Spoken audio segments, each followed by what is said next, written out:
नमस्कार दोस्तों, मेरा चैनल कथा भक्ति सागर में आप लोग का स्वागत है।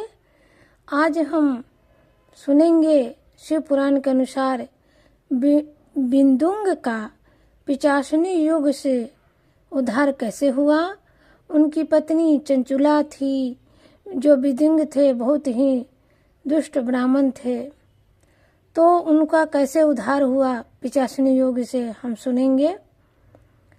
सूत जी बोले, सौनक, एक दिन परमानंद में निगल हुई चंचुला ने उमा देवी के पास जाकर प्रणाम किया और दोनों हाथ जोड़कर उनकी स्तुति करने लगी। चंचुला बोली, गिरजा नंदिनी स्कंद माता उमे, मनुष्यों ने सदा आपका सेवन किया है। समस्त सुखों को देने वाली शंभु प्रिय, आप ब्रह्म रूपिणी है। विष्णु और ब्रह्मा आदि देवताओं द्वारा सेव्य है। आप ही सर्वगुण और निर्गुण है तथा आप ही सूक्ष्म आधा प्रकृति है। आप ही संस्कार की सृष्टि, पालन और संहार करने वाली है।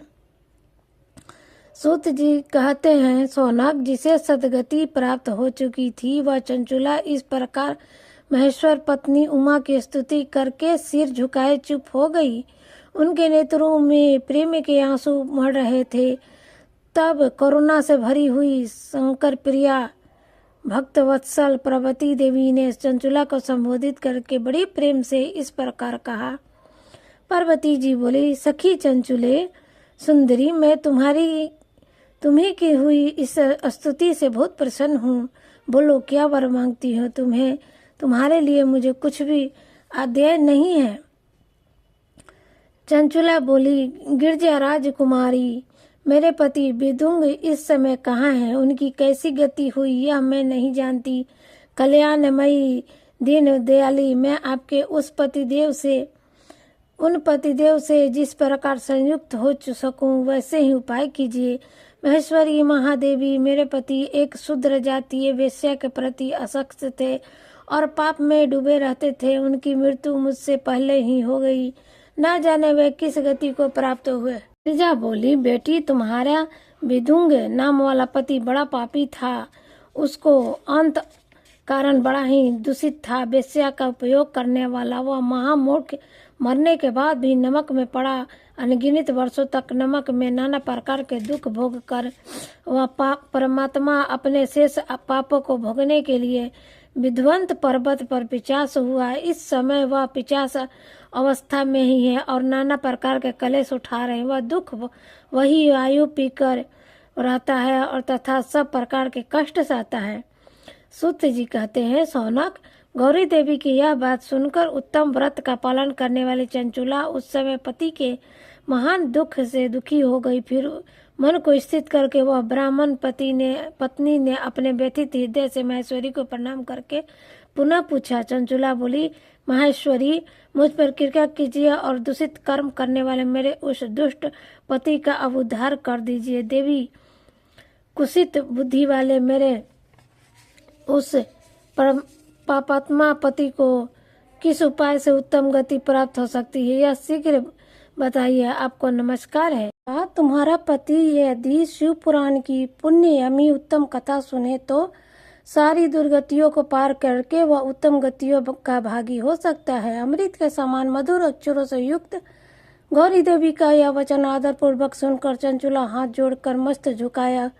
उन्होंने ब्राह्मण पर बारंबार प्रणाम किया और अपने पति के समस्त पापों की शुद्धि तथा उत्तम गति की प्राप्ति के लिए पार्वती देवी से यह प्रार्थना की कि मेरे पति को शिव पुराण सुनाने की व्यवस्था होनी चाहिए। उस ब्राह्मण पत्नी के बारंबार प्रार्थना करने पर शिवप्रिय गौरी देवी को बड़ी दया आई। उस भक्त वत्सल महेश्वरी गिरिराज कुमारी ने भगवान शिव की उत्तम कृति गाना करने वाले गंधर्वराज तुम्बुरु को बुलाकर उसे प्रसन्नता पूर्वक इस प्रकार कहा, तुम्हारी भगवान शिव में प्रीति है। तुम मेरे मन ही की बात को जानकर मेरे अभिष्ट कार्यों को सिद्ध करने वाले हो। इसलिए मैं तुम्हें एक बात कहती हूँ, तुम्हारा कल्याण हो। तुम मेरे इस सखी के साथ शीघ्र ही विंध्य पर्वत पर जाओ। वहाँ एक महाघोर और भयंकर पिशाच रहता है। उसका वृतांत तुम आरंभ से ही सुनो। मैं तुम्हें प्रसन्नता पूर्वक सब कुछ बताती हूँ। पूर्व जन्म में वह पिशाच विदुंग नामक एक ब्राह्मण था। मेरी इस सखी चंडूला का पति था, परंतु जो वह दुष्ट वेश्यागमी हो गया, स्नान संध्या आदि नित्य कर्म छोड़कर अपवित्र रहने लगा। क्रोध के कारण उसकी बुद्धि पर मूर्छता छा गई थी। वह कर्तव्य का विवेक नहीं कर सकता था। अभक्षण, स्वजनों से देश और दूषित वस्तुओं का दान लेना, यही उसका स्वाभाविक कर्म बन गया था। वह अस्त्र शस्त्र लेकर हिंसा करता, बाएं हाथ से खाता, दीनों को सताता और क्रूरतापूर्वक पराये घरों में आग लगा देता था। चंडकाले से प्रेम करता और प्रतिदिन वेश्या के संपर्क में रहता था। वह दुष्ट था, वह पापी अपनी पत्नी का परित्याग करके दुष्टों के संग में ही आनंद मानता था। वह मृत्यु परंत दुराचार में ही फंसा रहा। फिर अंतकाल आने पर उसकी मृत्यु हो गई। वह पापियों के भोगवास्ता और घोर यमपुर में गया और वहां बहुत से नरकों का उपभोग करके वह दुष्टात्मा जीव इस समय विध्वंस पर्वत पर पिशाच बना हुआ है। वह दुष्ट पिशाच अपने पापों का फल भोग रहा है। तुम उसके आगे यत्न पूर्वक शिव पुराण की इस दिव्य कथा का प्रवचन करो, जो परम पुण्यमयी तथा समस्त पापों का नष्ट करने वाली है। शिव पुराण की कथाओं का श्रवण उसने सबसे उत्कृष्ट पुण्य कर्म है। उसे उसका हृदय शीघ्र ही समस्त पापों से शुद्ध हो जाएगा और प्रत्येक योनियों का परित्याग कर देगा। इस दुर्गति से मुक्ति होने पर विदुंग नामक पिशाच को मेरी आज्ञा से विमान पर बिठाकर तुम भगवान शिव के समीप ले जाओ। सूत जी कहते हैं, शौनक माहेश्वरी उमा के इस प्रकार आदेश देने पर गंधर्वराज तुम्बुरु मन ही मन बहुत प्रसन्न हुए। उन्होंने अपने भाग्य की सराहना की। तत्पश्चात उस पिशाच की सती साध्वी पत्नी चंडूला के साथ विमान पर बैठकर नारद के प्रिय मित्र तुम्बुरु वेग पूर्वक विंध्याचल पर्वत पर गए, जहाँ वह पिशाच रहता था।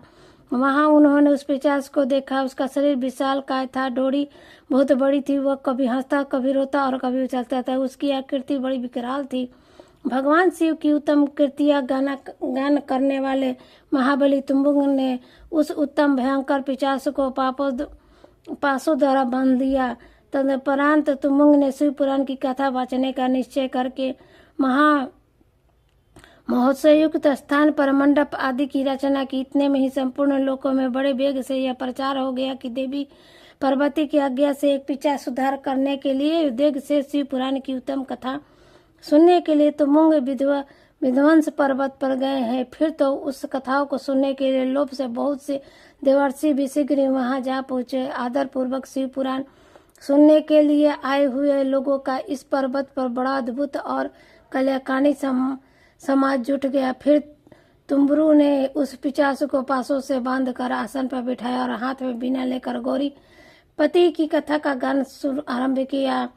पहली अर्थात विदेश्वर संहिता से लेकर 7वीं वायु संहिता, महात्मा संहिता, शिव पुराण की कथा उन्होंने स्पष्ट वर्णन किया। 7 संहिताओं शिव पुराणों का आदर पूर्वक श्रवण करने से वे सभी श्रोता पूर्वक कृतज्ञ हो गए। उस परम पुण्य शिव पुराण को सुनकर पिशाच ने अपने सारे पापों को धोकर उस पैशाचिक शरीर को त्याग दिया। फिर तो शीघ्र ही उसका रूप दिव्य हो गया, अंगकारित गौरवी हो गए। शिव शरीर पर श्वेत वस्त्र तथा सब प्रकार के पुरोहित आभूषण उसके अंगों को उदासित करते हुए लगे। वह त्रिनेत्रधारी चंद्रशेखर स्वरूप हो गया। इस प्रकार दिव्य देहधारी होकर श्रीमान विदुंग अपने प्राण वल्लभ चंचुला के साथ स्वयं ही पर्वत वल्लभ भगवान शिव की गुणगान करने लगे। उनकी स्त्री को इस प्रकार दिव्य रूप से सुशोभित देख हुए सभी देवर्षि बड़े विस्मित हुए। उसका चित्र परमानंद से परिपूर्ण हो गया। भगवान महेश्वर का यह अद्भुत चरित्र सुनकर वे सभी श्रोता परम कृतज्ञ परम पूर्वक श्री शिव का यशोगान करते हुए अपने अपने धाम को चले गए। देव स्वरूप प्रधारी विमान विदुंग की सुंदर विमान पर अपनी प्रियतमा के पास बैठकर सुखपूर्वक आकाश में स्थित हो बड़ी शोभा पाने लगा। तदुपरांत महेश्वर के सुंदर एवं मनमोहक गुणगान का गान करता हुआ अपनी प्रियतमा तथा तुम्बुरु के साथ शीघ्र ही शिव धाम में जा पहुंचा। वहां भगवान महेश्वर तथा पार्वती देवी ने प्रसन्नता पूर्वक विद्युत का बड़ा सत्कार किया और उसका सदस्य बना दिया। उसकी पत्नी चंचुला पार्वती को सखी हो गई और घनीभूत ज्योति स्वरूप परमानंद सनातन धर्म अविचल निवास पाकर वे दोनों दंपति परम सुखी हो गए। तो जय हो शंकर भगवान की।